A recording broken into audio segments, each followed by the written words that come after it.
Mani siya ang transaksyon mga kabagal.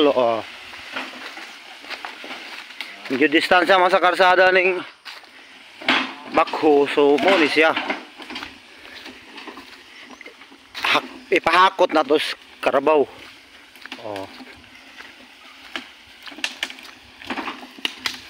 Para mahimo ning kwarta. Mao na ni siya.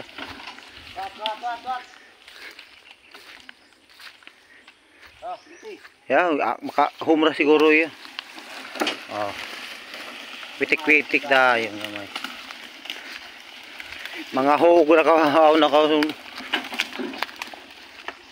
Ito tukuri. Munti ka na yang magano. Bati ah. Hey, kumati.